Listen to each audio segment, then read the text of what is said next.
All right, let's talk. Join authors Bill Watkins and Corey Piper as they talk about life, faith, and culture.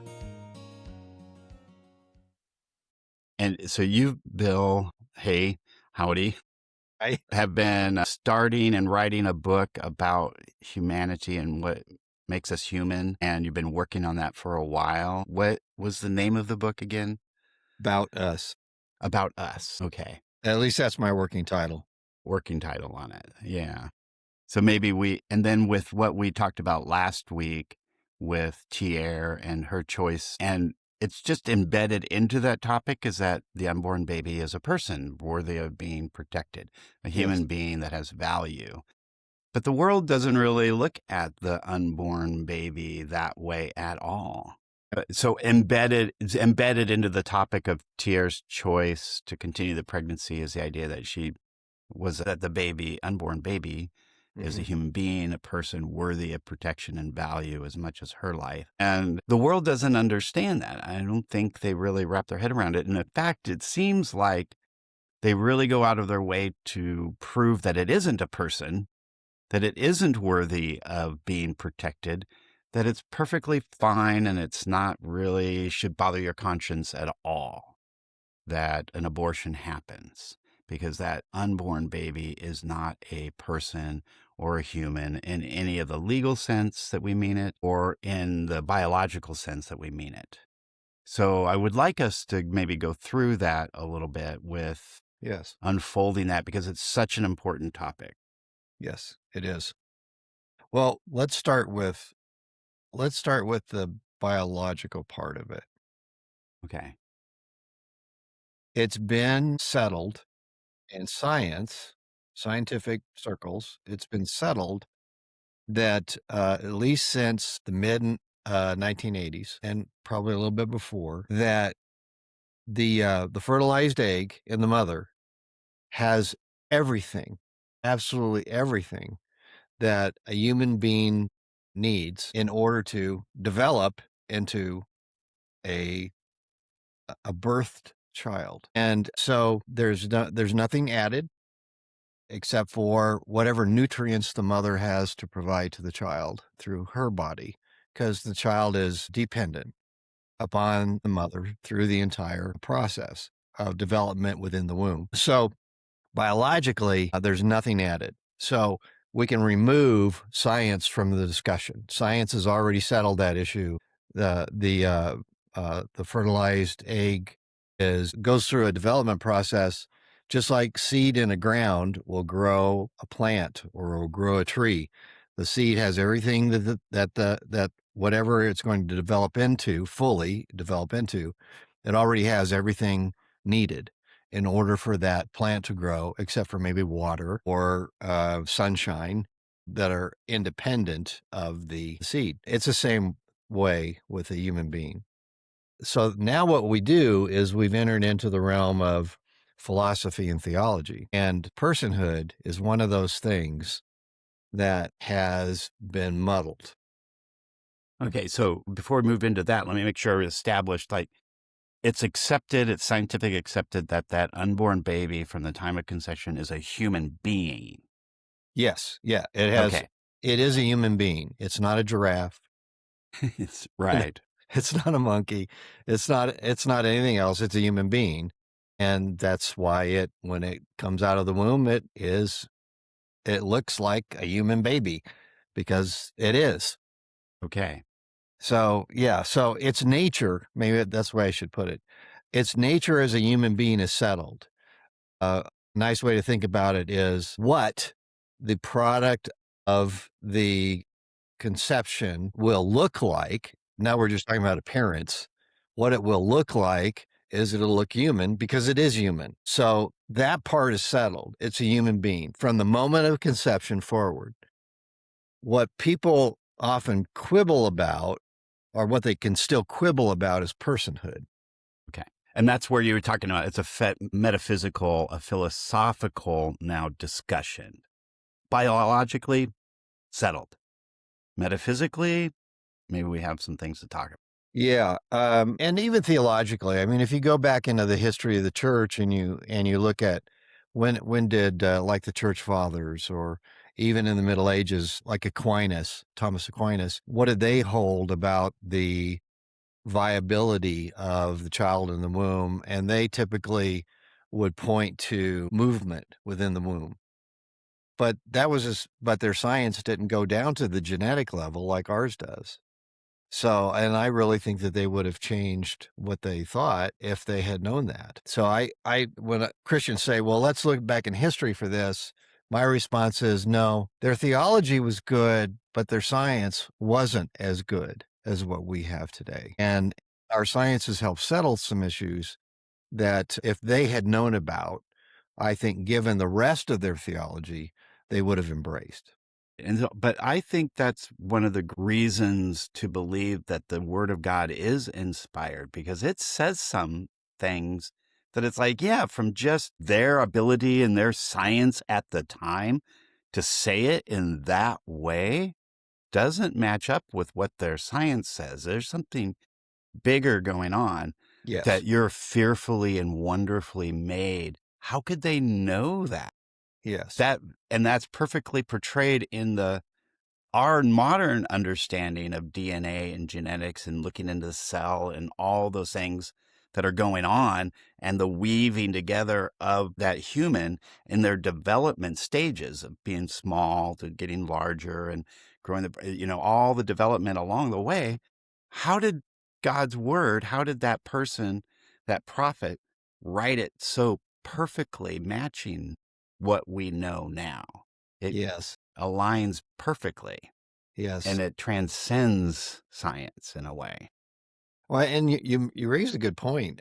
I think what I've often found is that it takes extra biblical studies, and by extra biblical I mean studies outside of the Bible. So it'd be science, psychology, a variety of disciplines.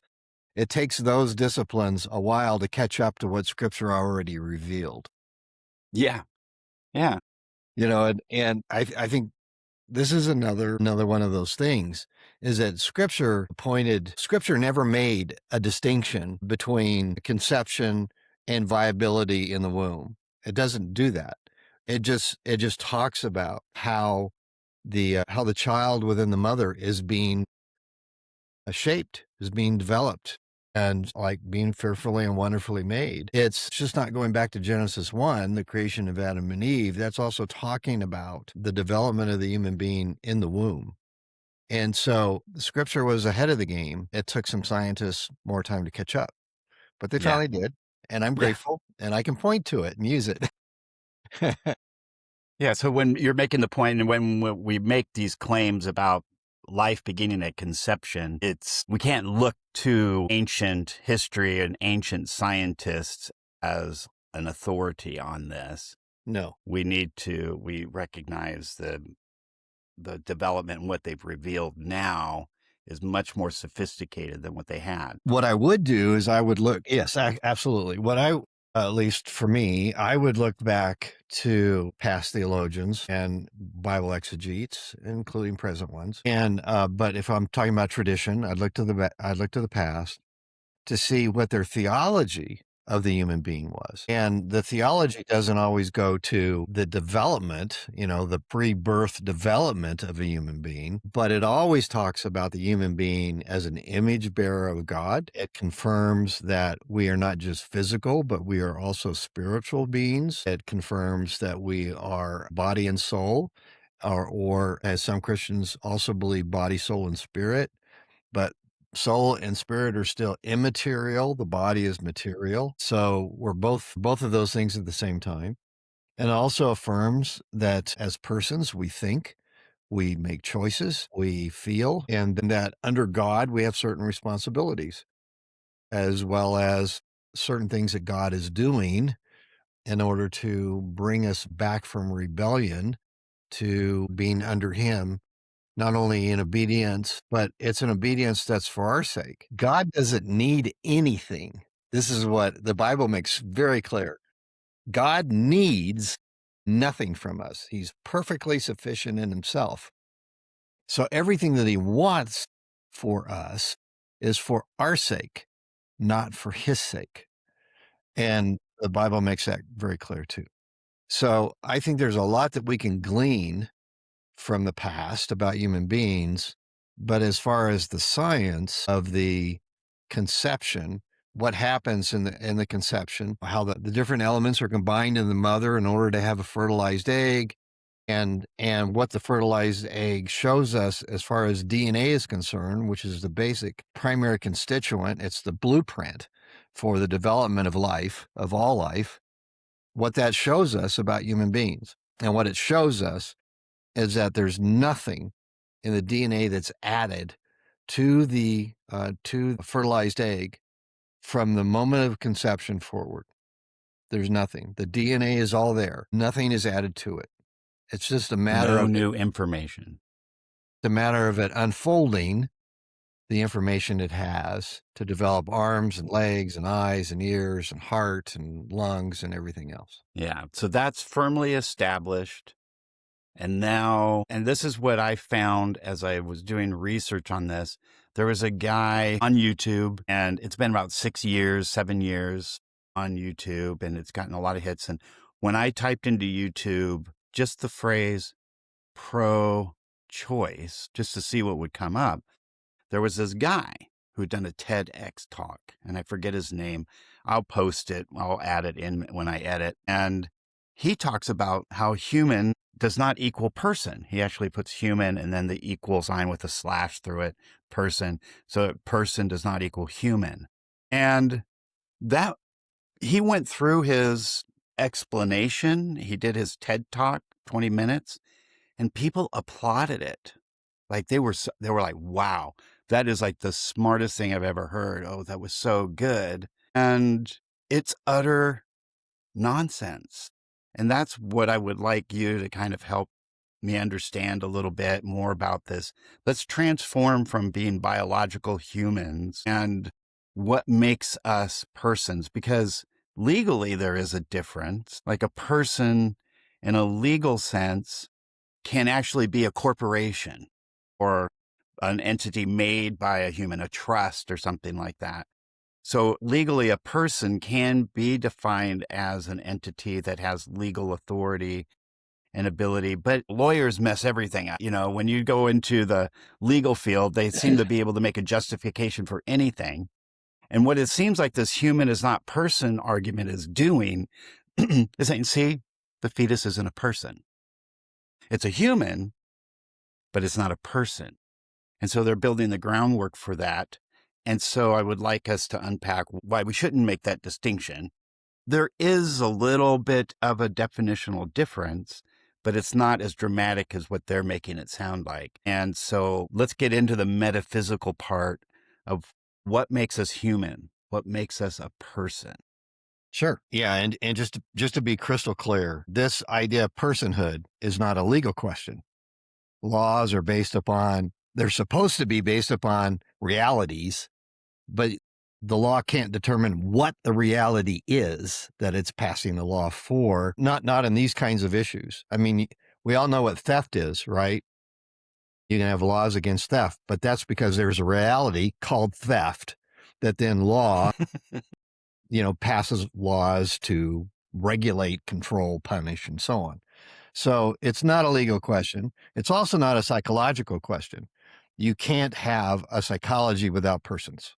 It's impossible. So a psychologist doesn't counsel rocks, doesn't counsel trees, unless they really have some issues.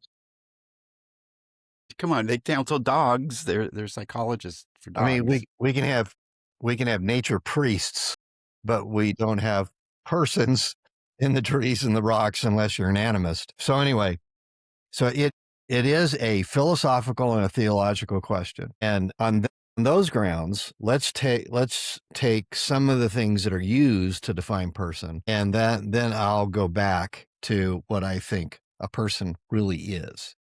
So first of all, one of the things that's often used to define personhood is consciousness. Okay. What is consciousness? Well, it's hard to define, but one of the things that's clear is consciousness has some kind of alertness to what's around you. An awareness.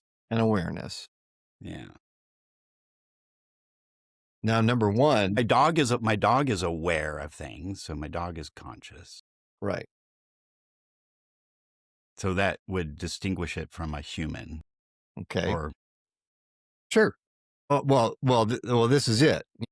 When you talk about definitions like this, you have to ask, well, does that definition go to personhood, or is that definition is certainly something that persons are able to do? They're able to be aware of their surroundings. They're able to be aware of some of the things that are going on internally with themselves, but not everything. I mean, I don't feel energy going through my body, but it's there. It's happening.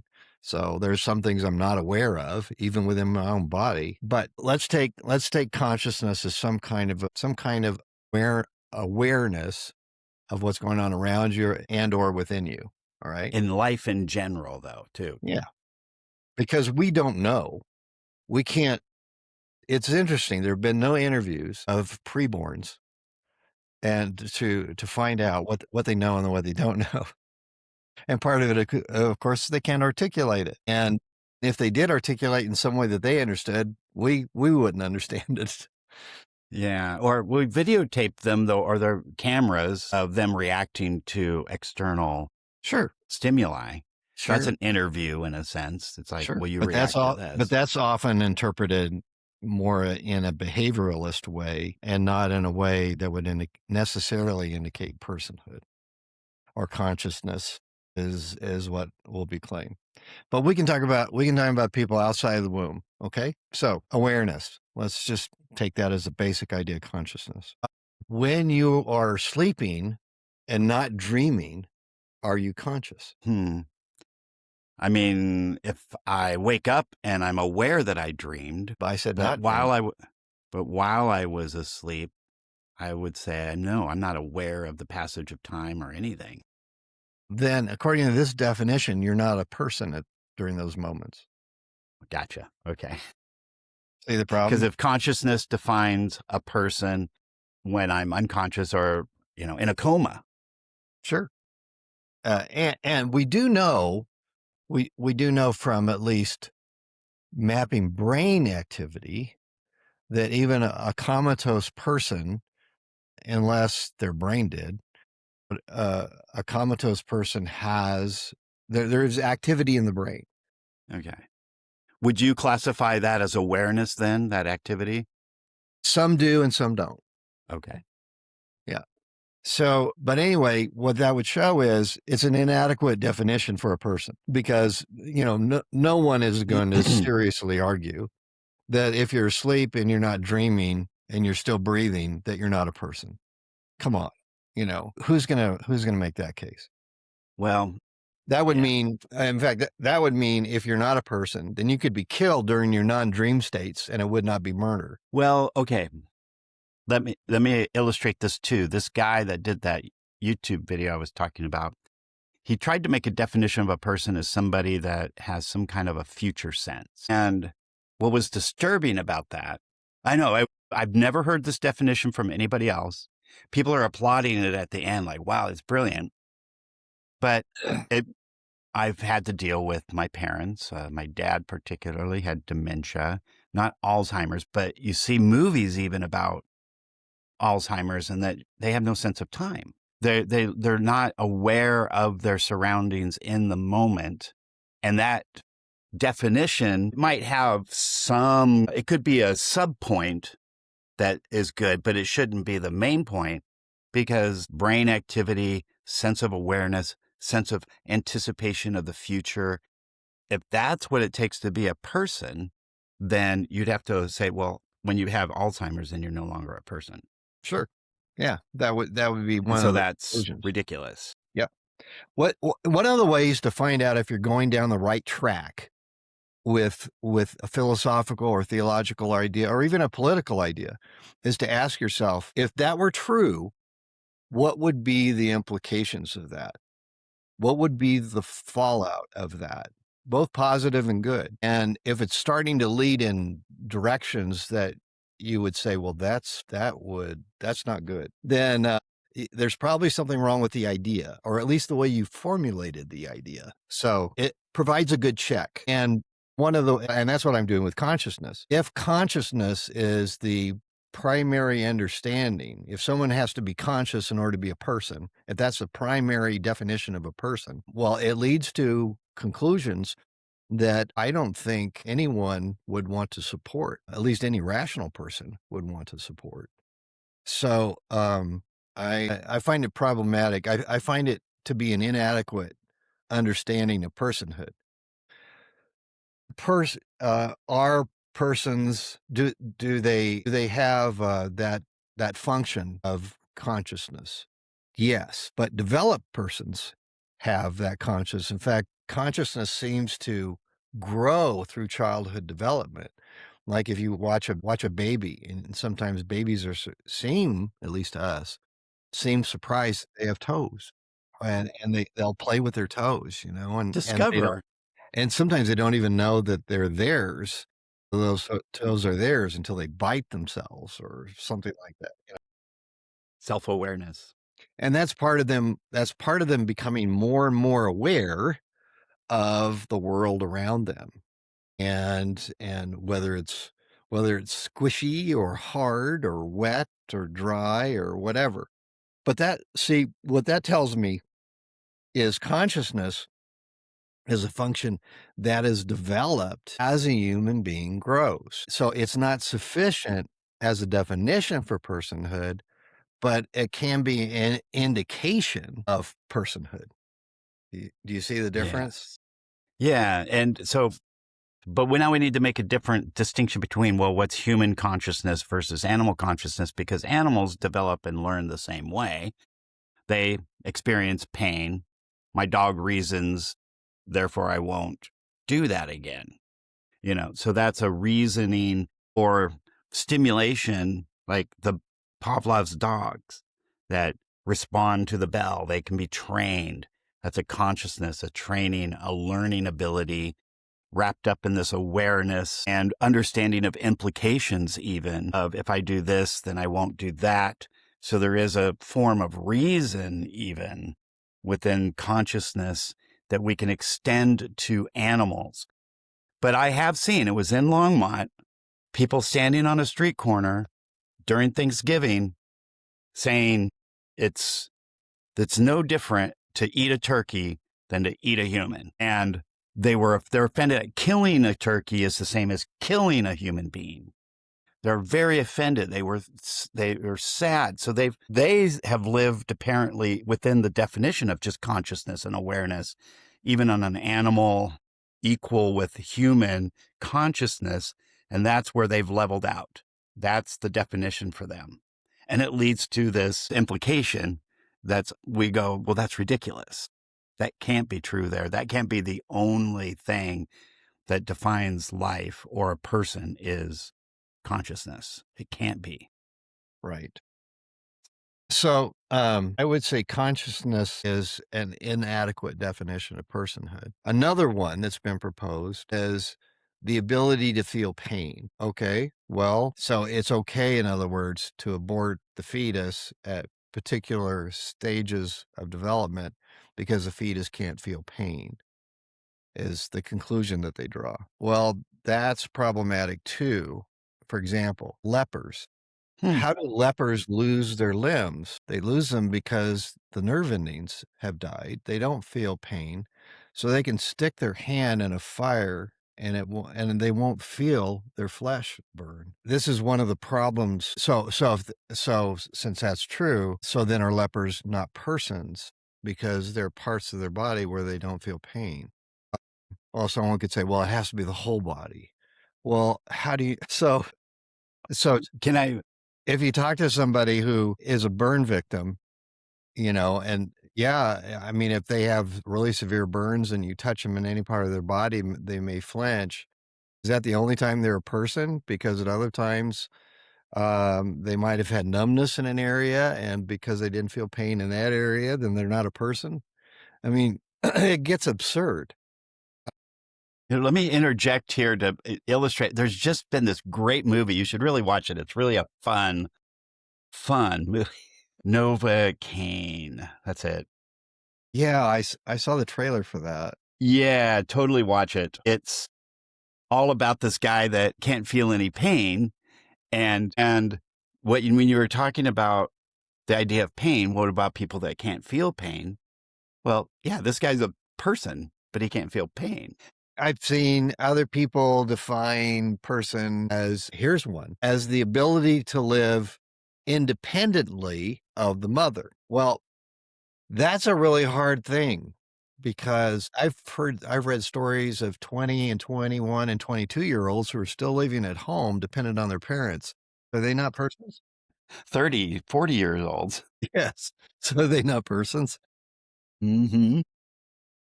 I mean, give me a break, and of course, it and anywhere in even the animal kingdom, a newborn cannot live independently of the parent. It's an absurd definition, and it's just a way of trying to justify abortion for all 9 months.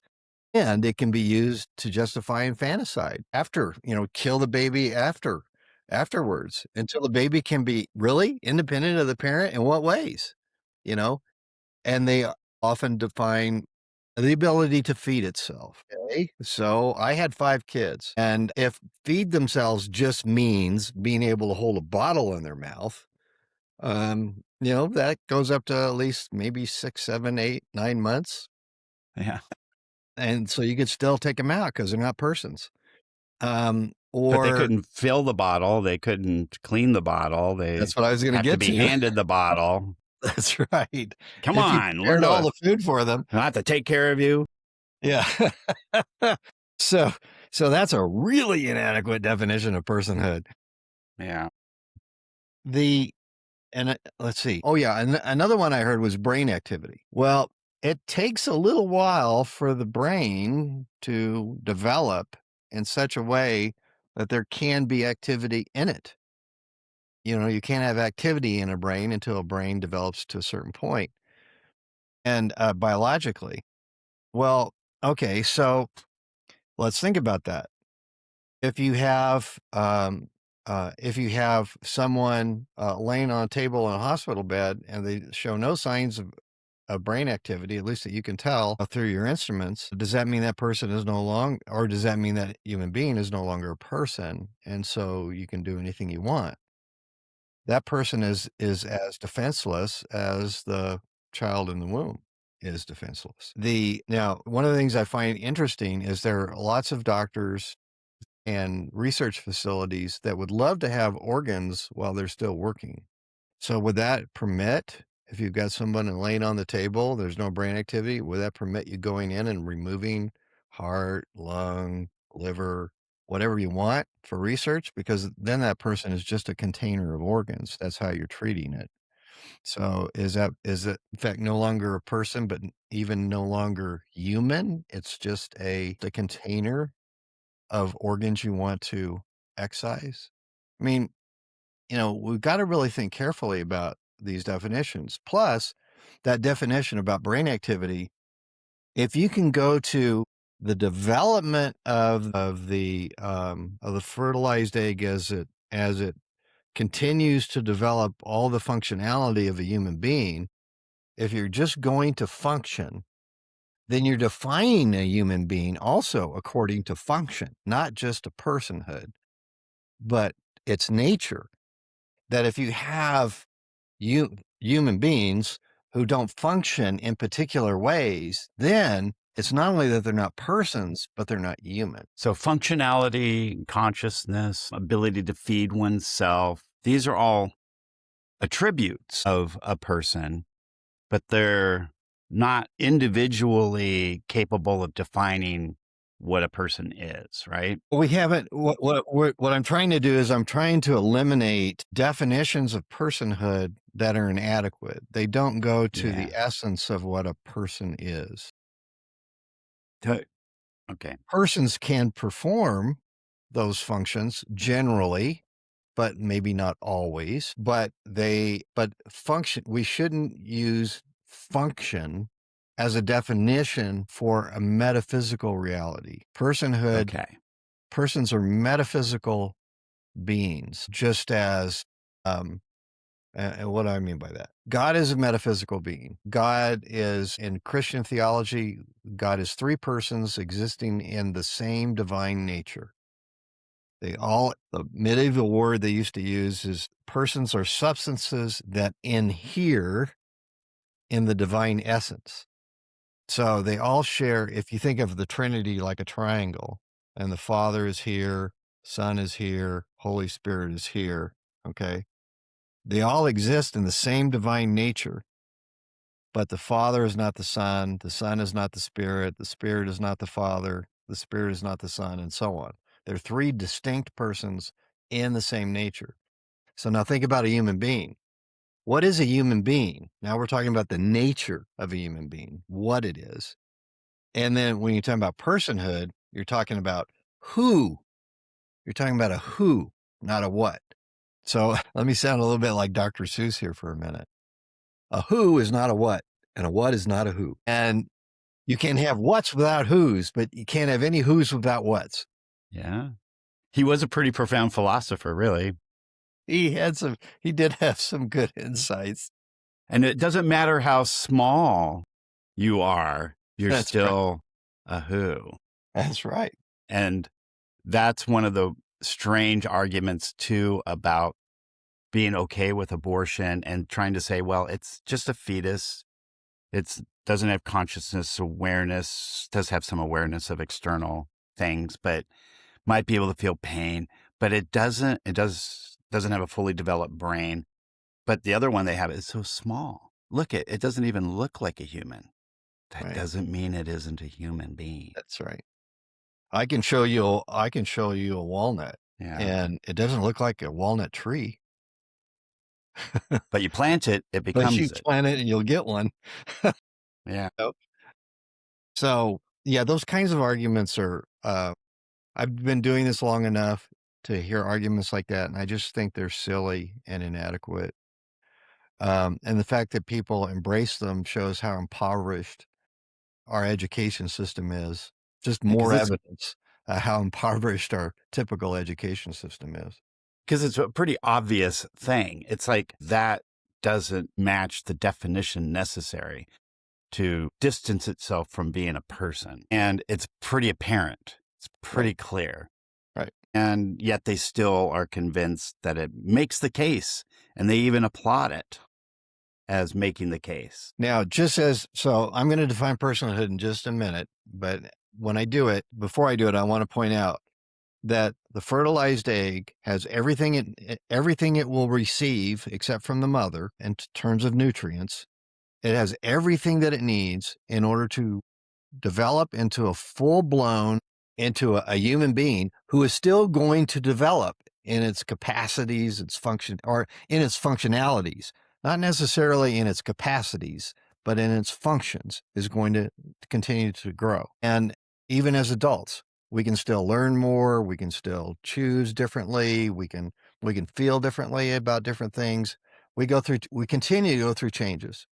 We're continuing to becoming, in our humanity, we continue to become either a better human or a worse human, or fully human or more incomplete human. So now let me define personhood. I define personhood as a center, a subjective center. In other words, a person is a subject, not an object, a subjective center of intention, intelligence, and emotion. Of intention, Intelligence, and emotion. So in intelligence. other words, a person is a who that thinks, wills, and feels. Okay, now those three things, intelligence, volition, emotion, are capacities. They're abilities that a person has. And it takes time in the womb to start to exercise even those capacities to even a minimal degree. It takes time. And then the baby's born, and those capacities continue to actualize their potential. They continue to develop, grow, get activity, get awareness from the world, get self-awareness, and realizing a baby realizing more and more what it needs and what it doesn't need and so on. So those capacity isn't fully realized in the womb, but it's there because of the nature of personhood, because of what a person is. Just like a baby in the womb is not a soccer player, but can become a soccer player, right? A baby in Yes. the womb is not a physician, but can become a physician. It has capacities that aren't realized yet, but they're there. And how do we know that? Let's ask, how do we know that? We know that partly in the womb because the baby moves around, right? There's movement in the womb. There is kicking, the baby will kick. The baby is moving. And unless you think all those movements are involuntary, I don't. No, my wife did experiments with Avery. She would like expose her skin on her belly. She's really pregnant, and she would put a cold yogurt on her belly, and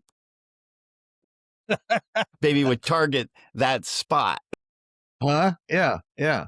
So they are reacting to external stimuli. That's right. That's right. So they're making choices. They're showing that they're making choices. They're showing that they're beginning to think. They show that capacity is being realized. You can't actualize what you don't have. You can only actualize what you do have. And that's what the preborn is doing. They're starting to actualize these potentials that they have. And so once they're born, they begin to actualize them even more. So it's not just a physical development that's going on, it's also a personal development that's going on. And so then if that's a human person, and actually I would say that definition of person that I gave would apply to anything that is also a person, and applies to God too. God is 3 subjective centers of intentionality and volition and intelligence, emotion. He is the Father knows, chooses, and feels. The Son knows, feels, and chooses, and the Spirit knows, feels, and chooses. So you have 3 centers, 3 personal centers within God, and yet they're all knowing, all powerful, sovereign. They are not dependent upon anyone or anything for their existence. They are eternal, they're infinite, and so on. All 3 share exactly the same attributes. Now, God, so we've been talking about potential, and God doesn't have potential in the same sense that we have potential. So he's perfect, he's complete, and we have potential. So can we explore this idea of potential too? Because that is used as an argument for abortion. It's just a potential human. It's not yet a human. It's only potentially a human. So they're using that language. But I've been wrestling with this issue for a long time, but Aristotle brings up this really important point that could be connected to this issue. So it isn't just a religious declaration that's life. It is that, but there's also reasons why we say what we say for what we say. Aristotle talks about this potential, and I think Peter Kraft says in his book, a potential X must be an actual Y, is kind of this principle about the relationship between what we're to become and what we actually are. And I think that's what you were describing. So in the case of like an oak tree or a acorn, it's got all that's necessary for the potential, but it is something different than what it's going to become, but it still contains what it's going to become in it. Yes, it does. Okay, so that's Aristotelian logic, philosophy. It isn't just something we're pulling out of our hats to make something up to make it seem okay. In wrestling with this issue, this is what we mean by we got to start thinking about these things, because the low-level thinking is saying, "Oh, potential doesn't mean humanity." In fact, no, it does mean humanity. It does. Yeah. It has to mean humanity. You can't have potential without it being contained within you before you get there.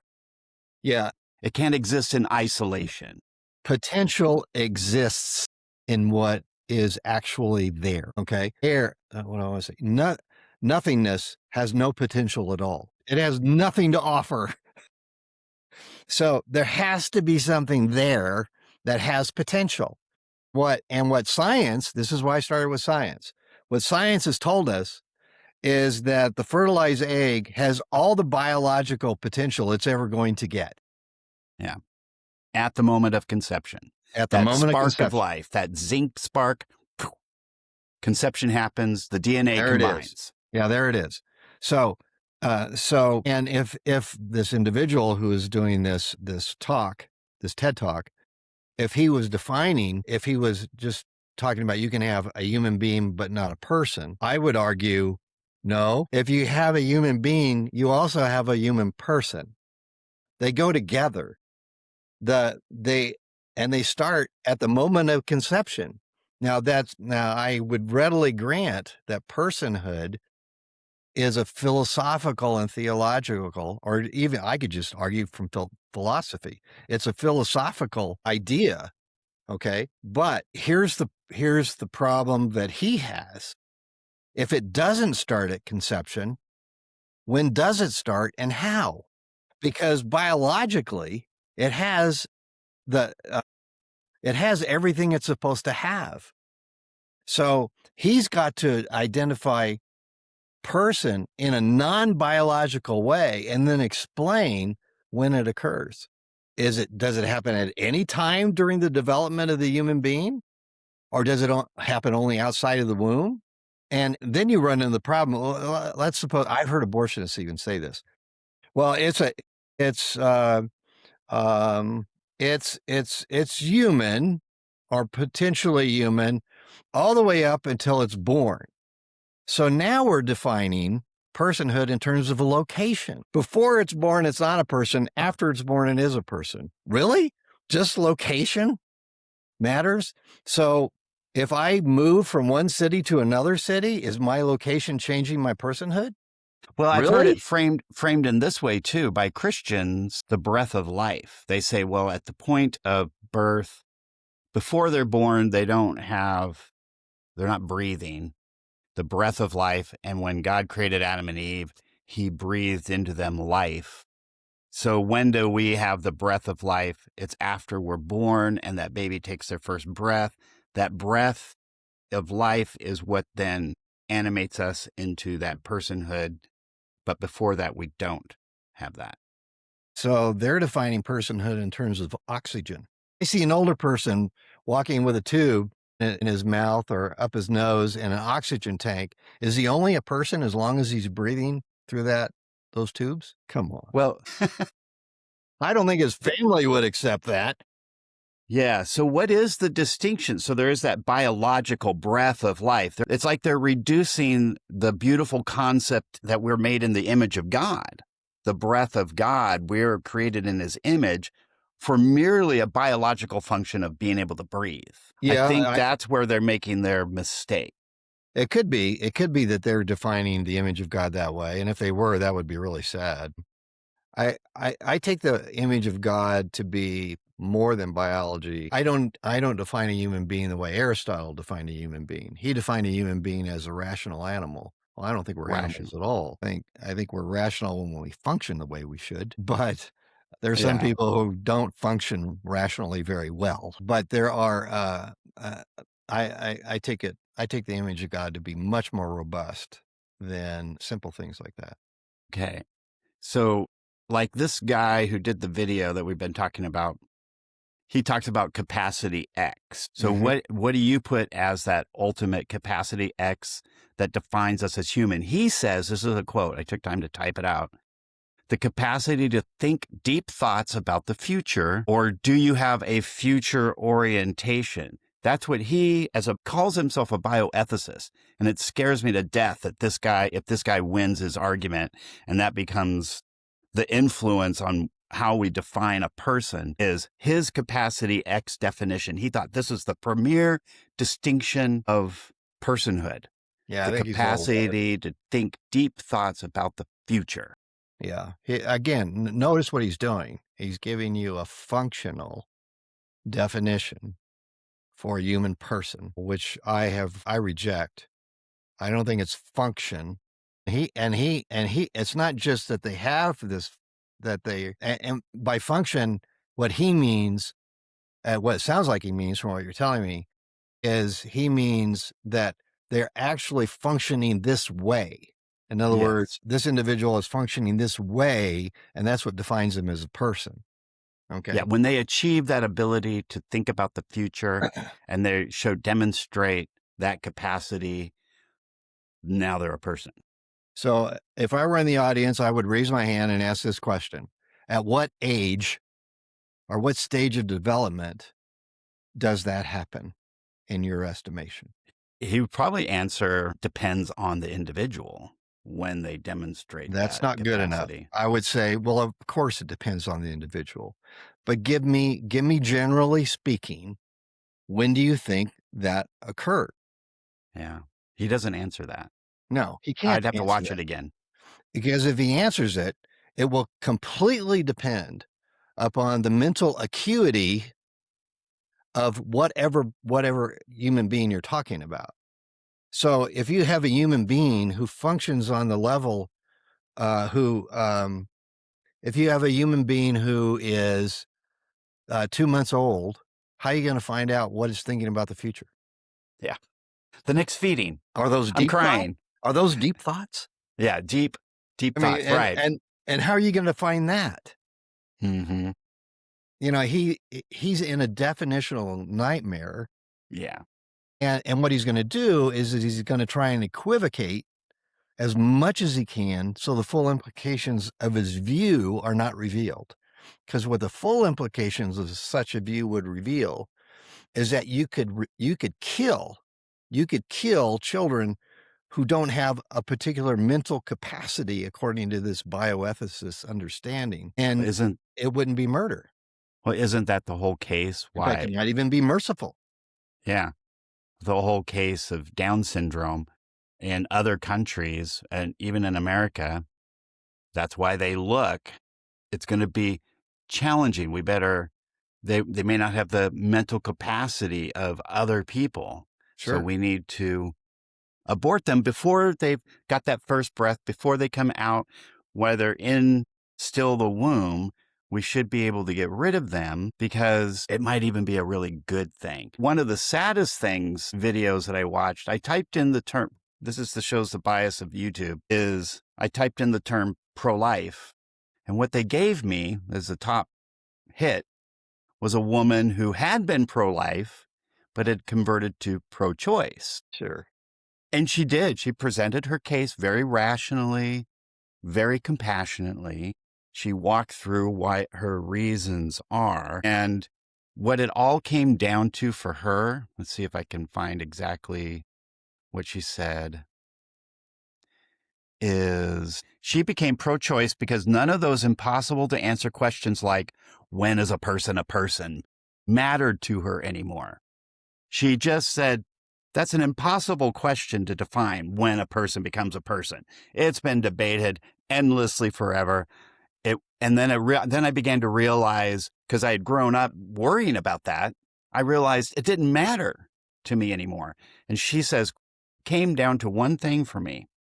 Can this fetus survive without the pregnant person's organs? If yes, you should be able to end the pregnancy and let the baby do its thing. It can live outside on its own.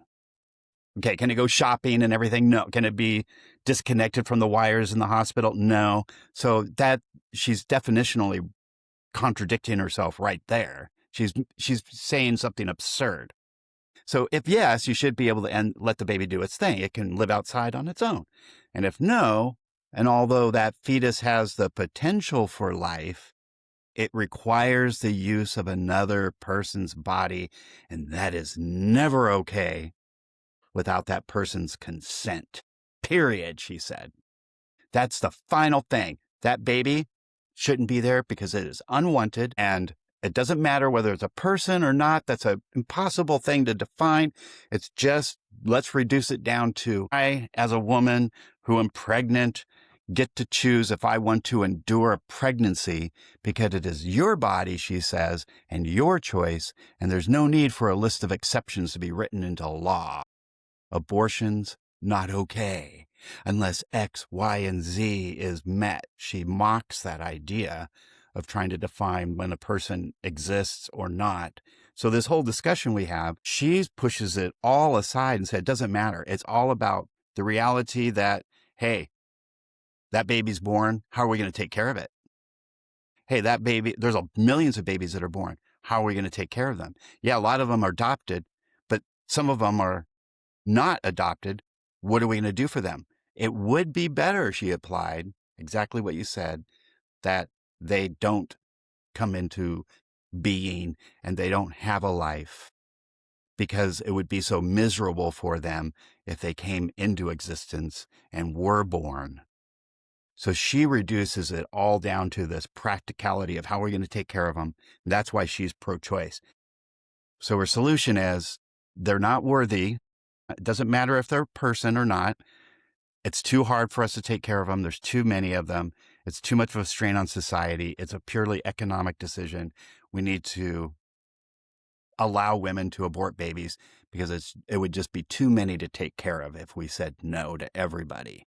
That's why she's pro-choice. That's really sad. Yeah. And, it's a good thing that her parents didn't have that view. Otherwise, she wouldn't be around to spout off. She grew up pro-choice or pro-life, and she grew up in the environment. She says, it was just, immersed in this idea of pro-life. And then I went to the reality of the world, saw what was really going on. Right. And we have to allow women to abort babies because it's horrible for those babies that are born that we've forced women to give birth to. Like we're forcing them to get pregnant. Okay, so let's take that line of thinking and let's apply it to the world, since she went to the world and worked out her arguments this way. Who decides what's wanted, who is wanted and who is not wanted, and according to what criteria? Who's making those decisions? The woman.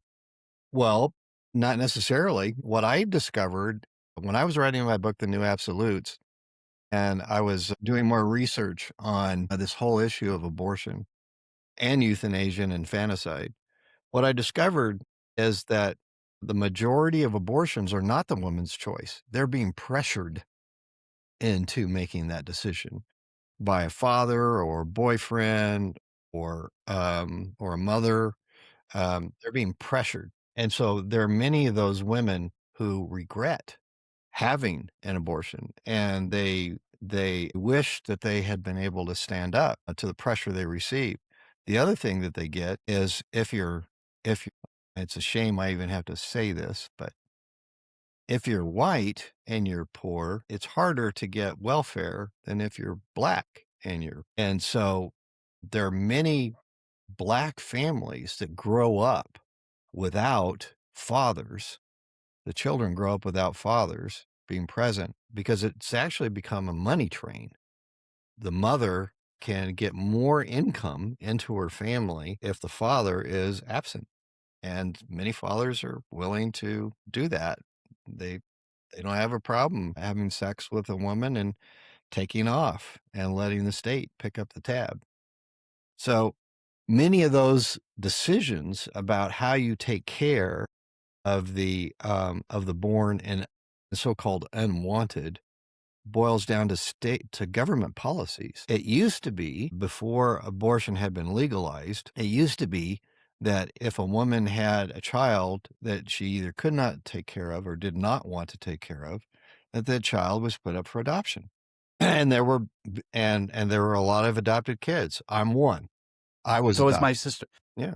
I was adopted, my sister was, and so was my brother. And each time it was a situation where the parents didn't want to raise the child, and we were put up for adoption. And so we're around to even talk about the issue because of that. So this notion that there are so many unwanted babies out there, my response is, I want you to prove it. You prove to me that there aren't people who are looking to adopt. In fact, in America alone, adoptions have moved overseas because there are very few children to adopt in America due to abortion. So families who want to add children to their families, even if they already have children through natural birth, many of them have to go outside of the United States, or they have to work with a provider outside of the United States in order to adopt. So now you have people who are looking beyond their national boundaries for children. So I'm really confused by this argument that with so many unwanted children, that the way we take care of it is through abortion. I'm not convinced that that's true. I'm not. And I haven't had anybody convince me otherwise. And I've asked. Yeah. The other thing that strikes me about this argument is that it's all about the mother. The mother is the only party in this event in life that is to be considered, not the baby. And so if you carry that logic out, then if a mother gives birth to a child, takes care of the child, say for 3 or 4 months, and then doesn't want it, the mother can kill it. Why not? It's up to the mother, completely up to Right. the mother. If the mother doesn't want a child and doesn't want to go to an abortion clinic for a child, and assuming that's safe, and it's not as safe as they claim, but they go to an abortion clinic, instead of going there, the mother's embarrassed or whatever, she can do anything that she wants. So she could drink something, or she could take some kind of abortion pill and try and get rid of the child that way. I mean, there are lots of things that can be done to try and cause a miscarriage even. So, and this isn't new. Right.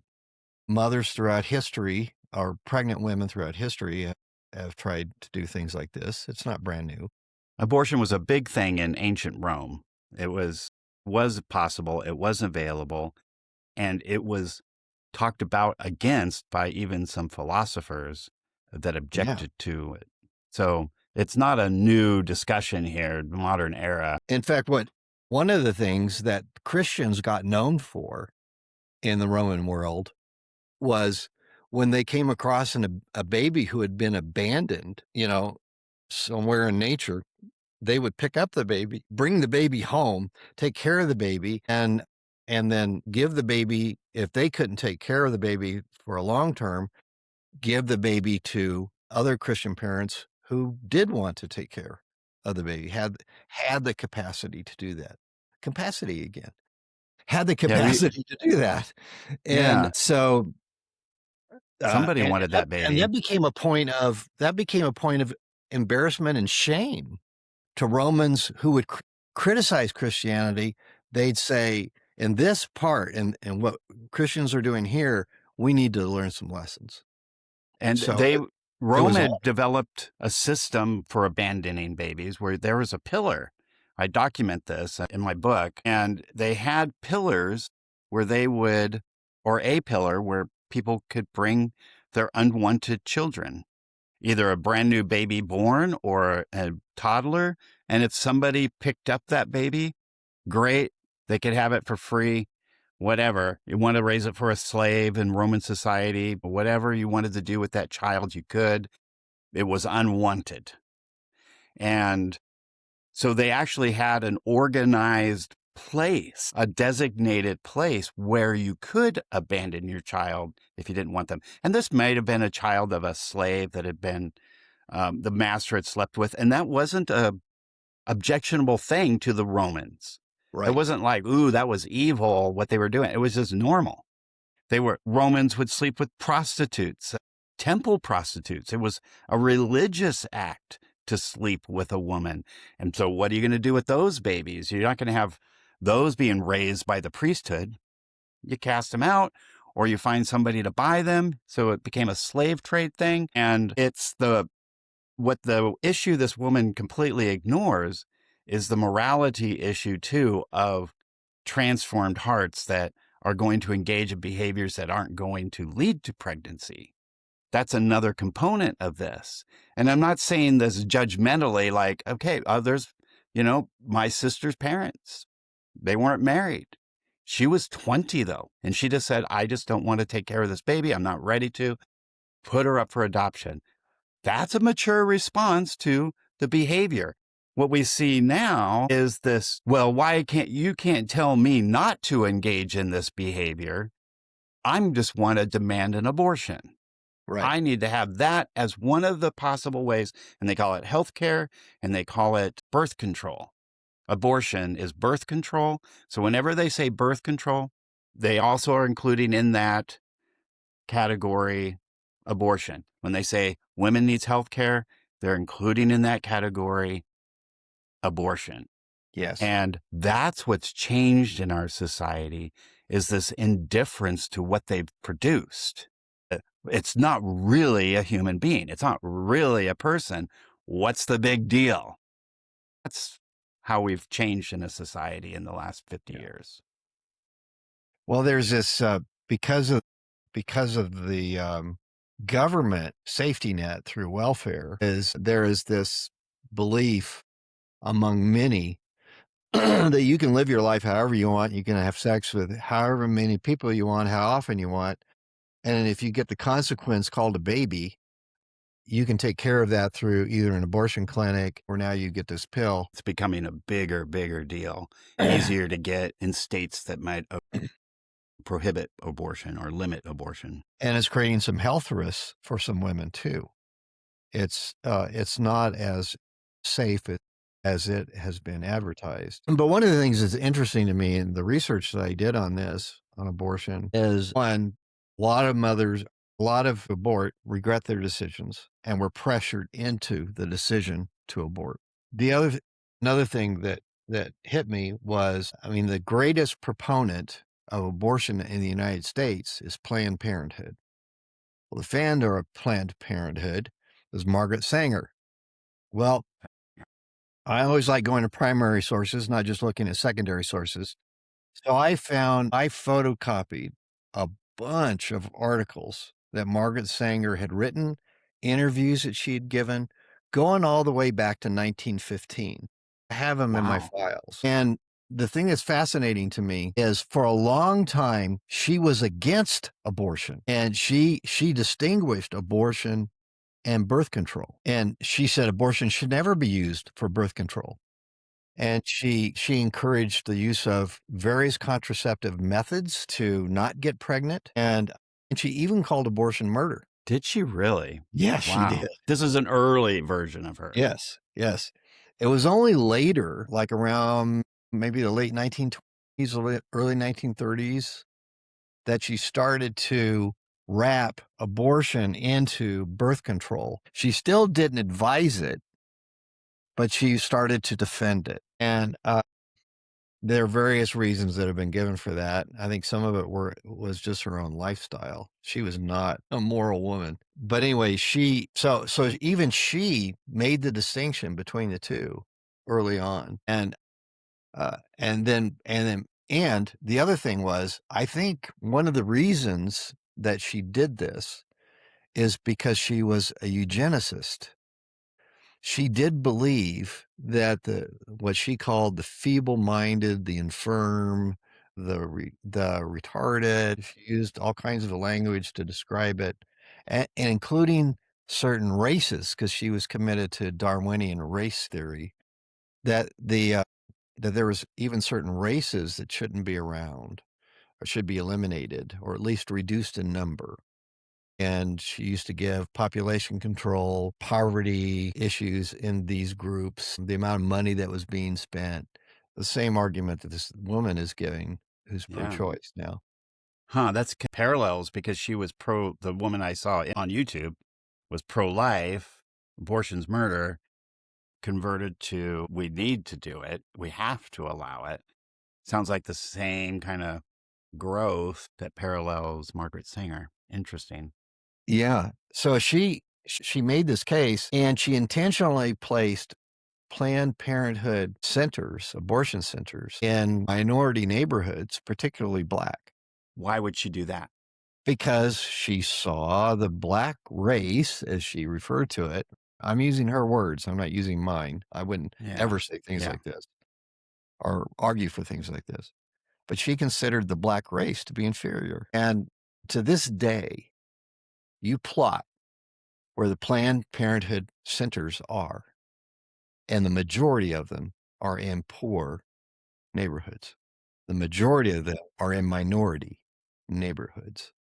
They're still doing this eugenics work. Now, they would frame it as, see, that's where the compassion needs to be given to these women, to give them a choice and option, because they don't have the money and the resources to be able to have these babies and to take care of them. So it's an act of compassion. What you're saying, it was a eugenics program Yes. to eliminate or to reduce people that were poor, not to have as many of them. Yes. So they Wow. wouldn't be a burden to That's society. dark. That It is is dark. Huh. And it's still going on. Yeah. So, and to call it compassionate is Orwellian. It's not compassionate at all. It's a program to eliminate those that you think are inferior. That's what it is. Well, It sounds to me like that's exactly what Hitler was doing in Nazi Germany. He was carrying out this eugenics program with complete freedom to go to whatever extent he wanted to. so, okay, so this is the personhood issue then, because Hitler dehumanized the Jews. He did an active education, quote unquote, campaign, a propaganda campaign. It's documented in the Holocaust Museum and so many other sources.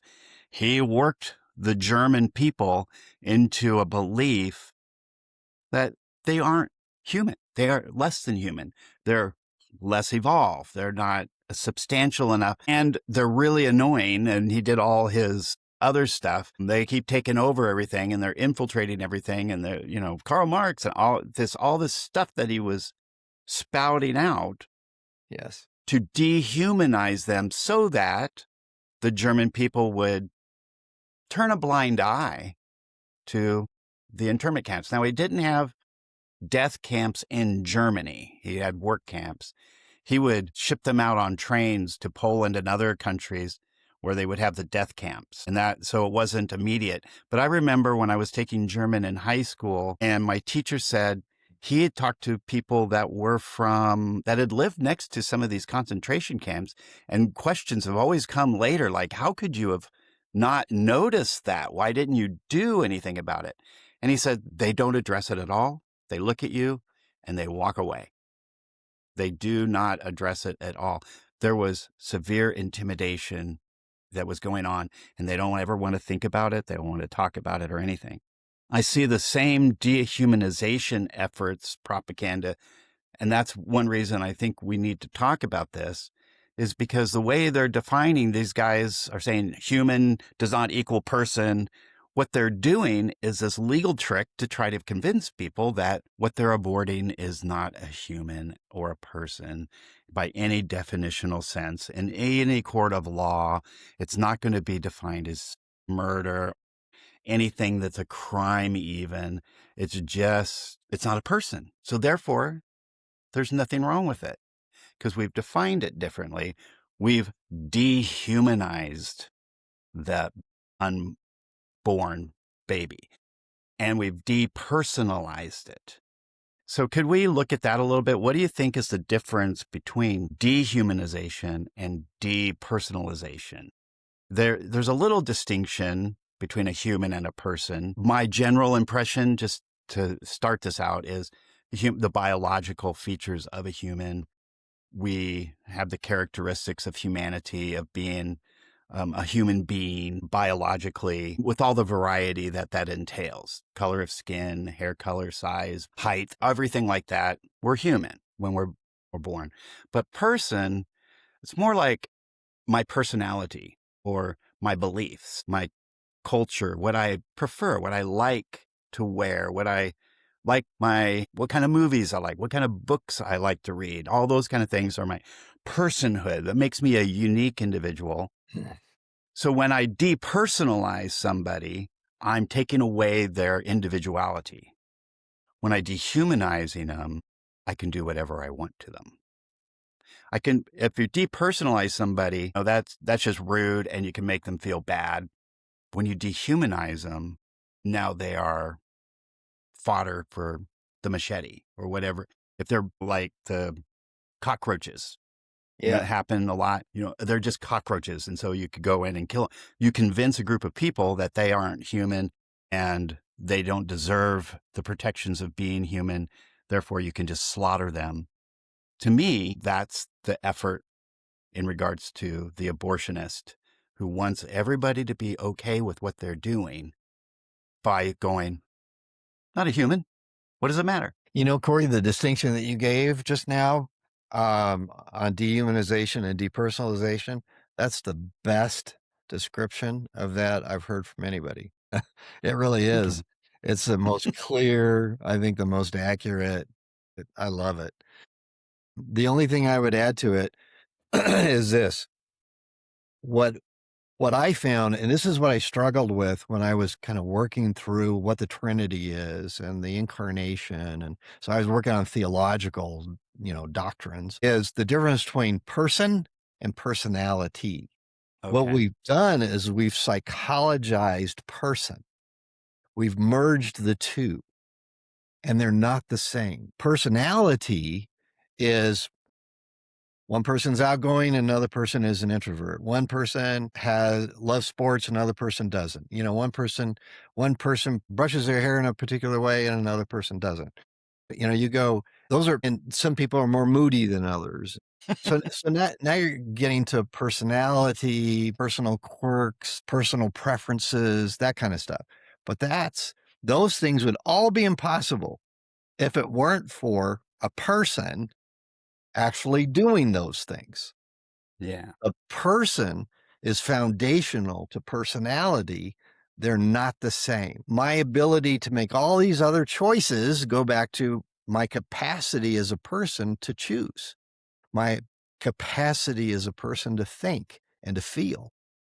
So a personality is an outgrowth of choices, decisions, feelings that I have, choices that I make, but I'm still not equal to my personality. I can change my personal choices, right? Even my moodiness, I can change. Maybe I have some kind of a disorder physically, or maybe my situation is such that there are certain people I need to get away from. For me, they're just toxic. It could be all kinds of things. It could be environment. In other words, all these environmental and cultural things, you can change those. But I still can't change the fact that I have this capacity to think and feel and choose. Yeah. So when depersonalization, like what happens in the book 1984, Big Brother just looks at you as your number 47, or you have a name, but you don't have any capacity to pursue your own interests. And so when you depersonalize, you're removing the ability to have those personal character traits. You're trying to smooth everybody out, which is the horrors of communism, et cetera. That's what 1984 is pointing out. Now you're just employee number 47, and you're taken out of the equation as an individual. You're depersonalized. You're not a unique individual anymore. You don't have your fingerprints, your quirks, your laugh, your dreams, all those kind of things. But that's the warmth of collectivism. Yeah. Yeah. That's what Mom Donnie. And we can order you to do any job we want now. Thank you. Yeah. We don't want you to be an individual. We want you to be part of the collective. We want you to have a hive mind. Go shovel snow for us for free. But show up with 5 forms of ID. Yeah. You won't need any of those for voting, but for shoveling snow, you better bring them. Yeah. So that's the communist way, is to depersonalize everything.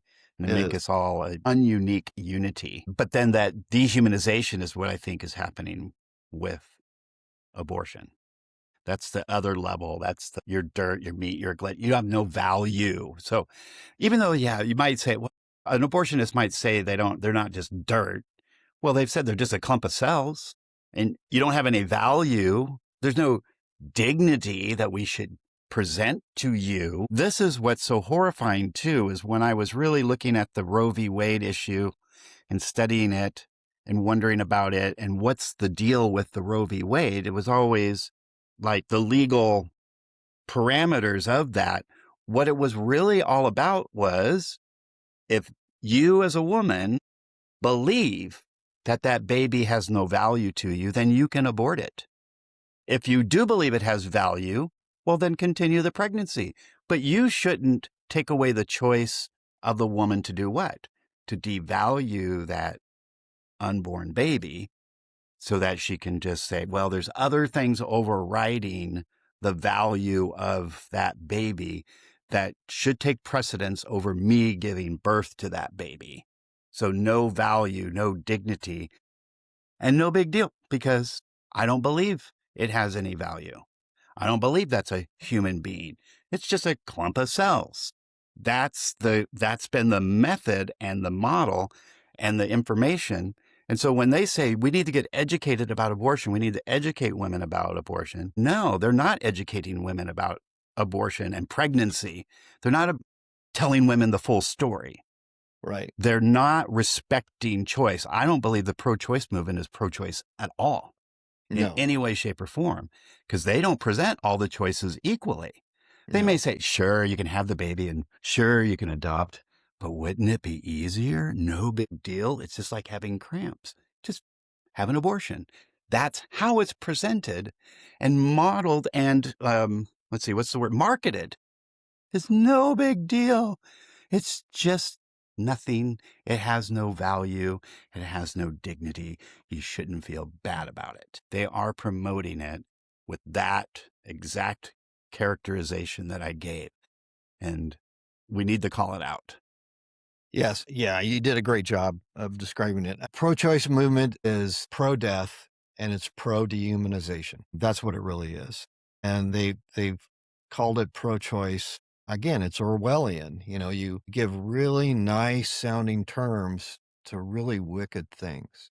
And that's exactly what's going on.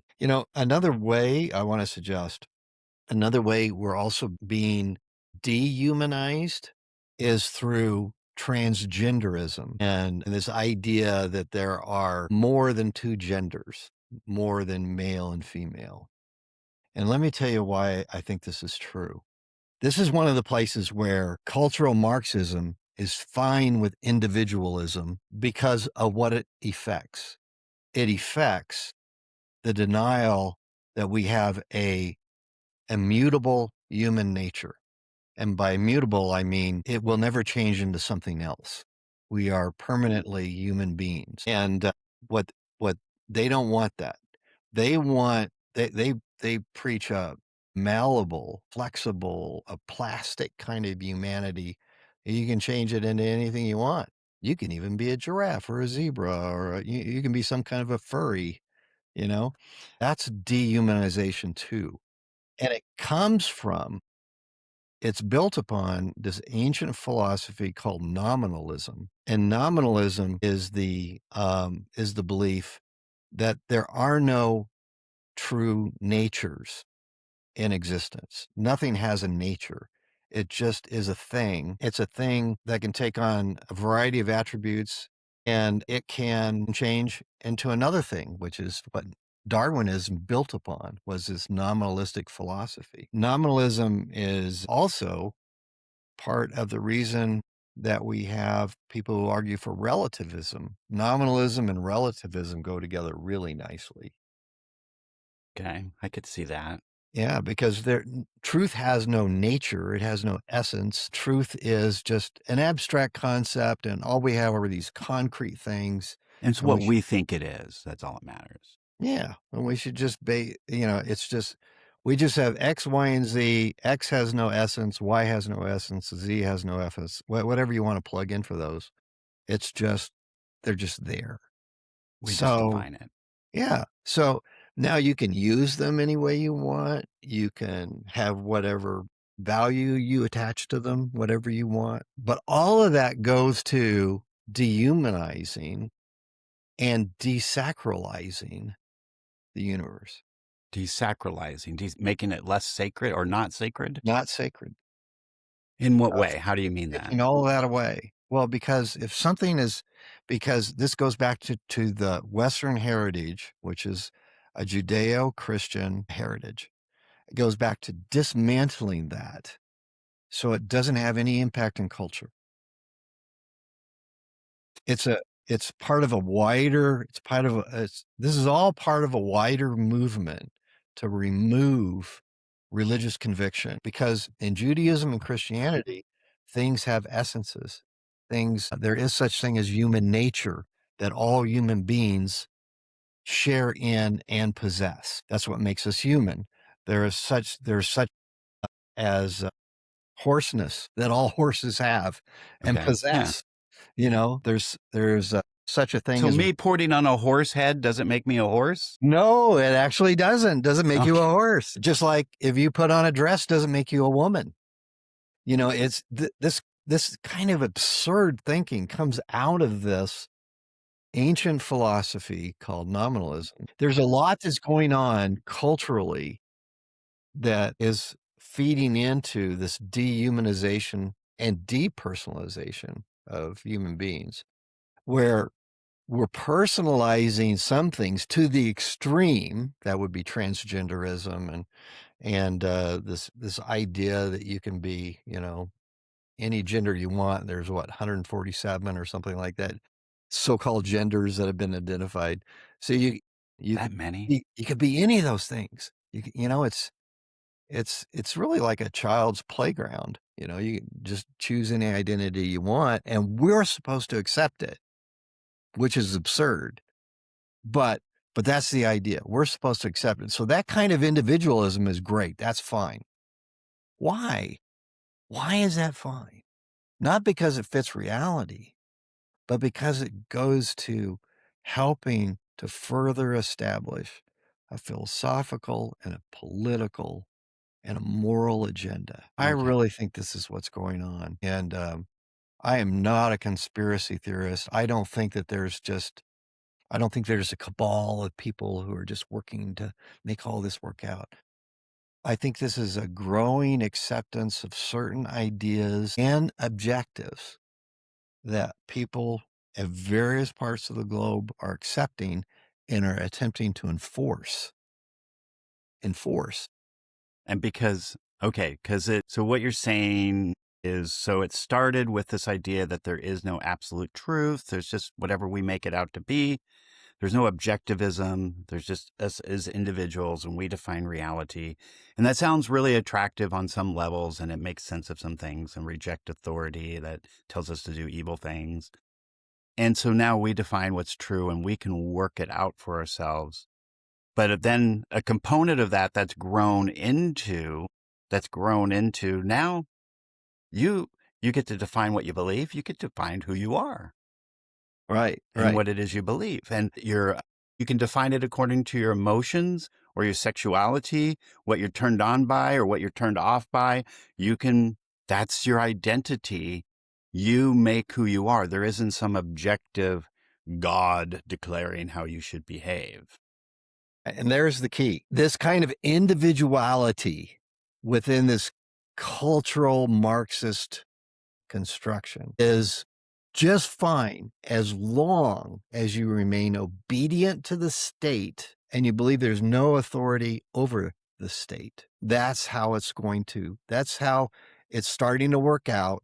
And that's what it's going to lead to. It's going to lead to the very thing that the people who think they're exercising all this individuality think they will not have. It's going to lead to a totalitarian structure of governance over everything, over culture, over belief systems, over worship, over everything. That's where this is headed. And you can define it globally, like there'll be some kind of a global governing system, which I think will never work. But or you can think of it more nationally, where it will happen in your own country. But this is where it's headed. And it'll be pro-death. It will be pro dehumanization. You can exercise individuality and your personality however you want, as long as you remain under the authority of this higher authority called the state. As long as you adhere to that, it'll be okay until the state deems you a threat. Then your individuality will be a crime. Disappear. Yeah. So in the guise of choice, so they're the wolf's clothing of, hey, make any choices you want. You have freedom. What's really going on is there are powerful forces marketing particular choices. They're guiding you, make these choices. And we're going to punish you if you don't make these choices. If you deviate from what we want you to do, you don't have real freedom. Right. It's kind of the you can have freedom in thinking about whether you're a man or a woman or you're something else. That's okay. That's no threat to us. If us means the state, as long as you're living under the rest of our authority. Human beings need some kind of an outlet, right? And in every utopian book you've ever read, there's always some outlet left for human beings to express themselves, whether it's in pleasure, some other form, but it can't become a threat to the state. And that's how it's going to come down. Well, I think we've designed Matt Walsh's next movie. He did What is a Woman? Then he did Am I a Racist? Now he needs to do What is a Human? Yes, I think so. In fact, the other thing that just occurred to me is I think I could make a case too that the whole abortion industry is wrapped around the idea that sex is just about activity and plumbing. It has no other value beyond that. Yeah, and every once in a while you get a baby out of it that you actually allow to come full term. But that's a part of the dehumanization. Instead of seeing sexuality and even classical Greek and Roman sense of producing children, producing the family, which was seen as the most basic social unit, of society, and strengthening the family, and seeing adultery as defacing the family, taking away from the family unit. Even Caesar Augustus, had laws against adultery. He wanted to try and cut it down because they wanted more children and stronger families. His laws didn't work, but that's what he wanted. And, this is even abortion is feeding this idea of getting us to think of ourselves just basically as animals and adopting that view, not seeing us as special in any way whatsoever, which also goes to the depersonalization aspect too. So the image of God idea, they're trying to erase it. The uniqueness of human beings, they're trying to erase it.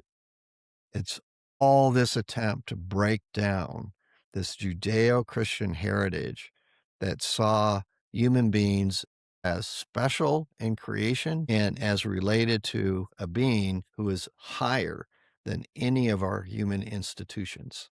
Yeah. That the dehumanization, taking away the sacred. Yeah. That really hits home for me.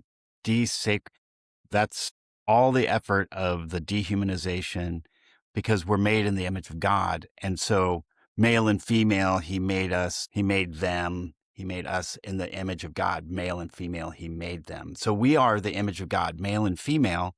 So what's the effort of Satan and the ideas that he's infiltrating society with is, let me knock down the difference between male and female.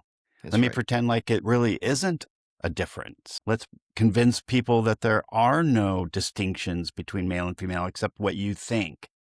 that there is no objective sacredness about the beauty of the male and female and the unity of that special sacred sexual relationship that unites us in a way that transcends the biological. It is so much more than just biology.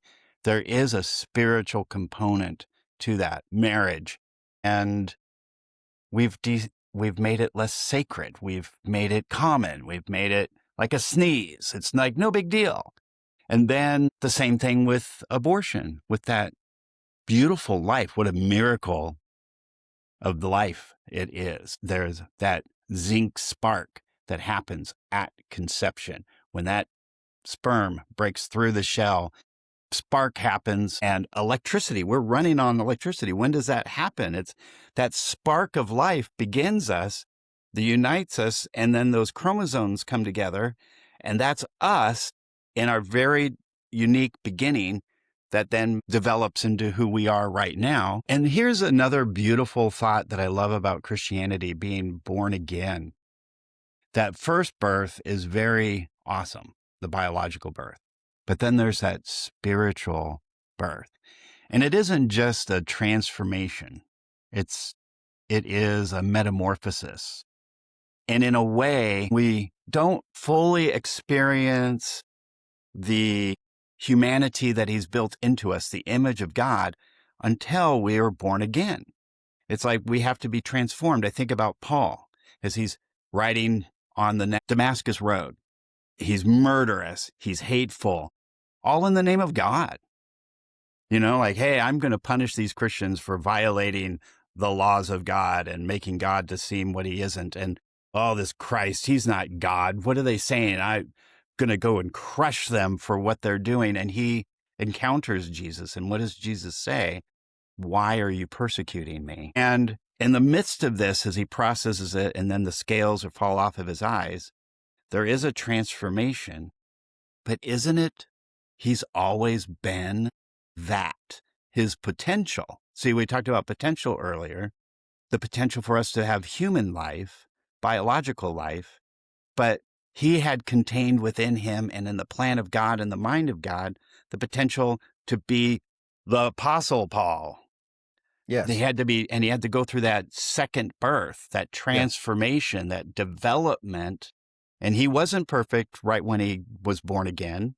He had to go through a process of learning and growing and maturing. And then we have the whole resurrection thing at the end of everything, when our bodies and spirits are perfectly united and we're going to be fully transformed into sinless beings again. Not perfect, still questing, but we're going to be, there's this transformative component to all of this. And when that conception happens, that's when that process begins. And I think that is stunning to me. And both require development. Notice that the conception of human life in the womb has to develop. The new birth, we also have to develop. And there's one of the reasons why the writer of Hebrews, for example, says, there's some things I want to teach you, but you're still spiritual infants. You haven't grown up yet. Yeah. They're still spiritual, but they're really behind in their development. And Paul encourages us to move on to maturity. That's part of developing, our new condition. So it all requires development. That's because of the kinds of beings we are. But it also means we have the potential to grow up, to mature. And we need to actualize that potential. Yes. It's not all up to God. We have to also be a part of that process. Amen to that. He calls us to that process. He calls us to obedience. He calls us to speak his truth, to show compassion to the people around us, to live differently. He asks us, he calls us to that. Yep. So I think we better wrap it up. We can resume if you would like. And is there any final words that you would like to say? I wish our educational system was so different than what it is, because some of these ideas that we've talked about they should not be reserved until you do graduate work someplace. You should start to get these ideas earlier on. And when I taught middle school, one of the things I did, since it was a Christian school, is I introduced what a nature is and what a person is. And this was to seventh graders, and they got it. Hmm. They Yeah. understood it. It took them a while to start to work out the implications, but they got the basics. Yeah. And why can't we do that in public schools? Yeah. You know? I'm a big advocate. I teach for Veritas Scholars Academy, the online classical Christian school, homeschooling families. It is a movement. I'm telling you, there is a lot going on. We talk about this stuff freely all Yeah. the time. Yeah. And we have kids that have all sorts of different belief systems and value systems that are coming Right. in. It's not meant to be an indoctrination. It's meant to be, let's truly talk about these things instead of shutting down and canceling and censoring whatever it is that people have to say. That is the last thing we should be doing, is censoring this issue, because what's going to happen to kids' lives and hearts is an awakening and an awareness of the love of God for them. I believe that when they hear the truth, not everybody responds to the truth, but those who God is calling, who's reaching into their hearts, and I believe he's reaching into all of our hearts to respond to him, to say that is resonating with my humanity. That's resonating with who God made us to be. And I repent and I want to return. That's a big deal. It is. And I see kids doing that all the time. Yeah. When they hear the truth. Yeah. And I don't see any reason why we can't do it, that we don't have the capacity to do it. But what I find is there is not a willingness. And that can only be, or not only be, but I think it's almost always related to a desire to suppress what is true and to advance what is false. Yeah. And to advance the false as if it's true. Yeah. I think this is one of the reasons. I'll just end with this. This is one of the things that I loved about the Socratic dialogues, is every time Socrates, his practice was to seek out someone who claimed they knew wisdom, or someone who claimed they knew what the best way to govern, or someone who claimed they knew everything about the soul, whatever it was, to seek them out and go, wow, I'm before someone who can actually help me understand. Will you share with me your wisdom, your enlightenment?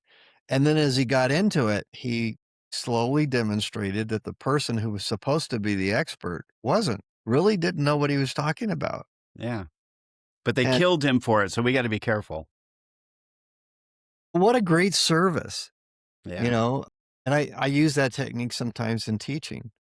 There's value in someone being helped to see that what they think is true may not be.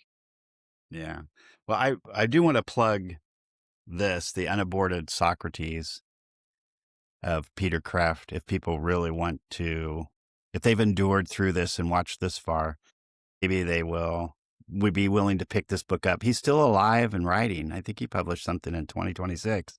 And this was published in the 80s. And it is the premier Socratic dialogue about personhood. Contains a lot of the same ideas we've talked about, but I think we went beyond some of the things that he talks about. Yeah, we did. But it's an invaluable discussion, because the arguments about the personhood of the unborn baby are being dismissed as no big deal and not important.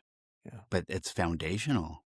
It is. Because if that really is a person, and I'll say if I don't know that's a deer in the bushes, I don't shoot. Right.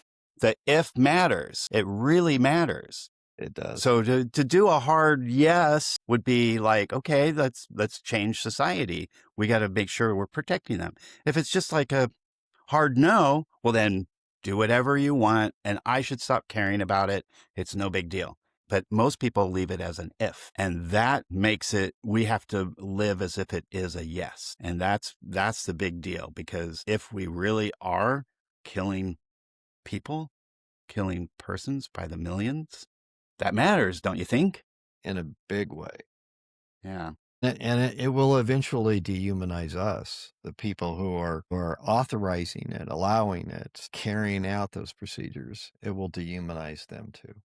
Yeah, it dehumanizes us. It hardens us to our own humanity, where we cheer and glorify in it. Yes. We don't see it as evil at all. That's the hardness of the heart that happens. Yes. I think that's a great place to leave this discussion. All right.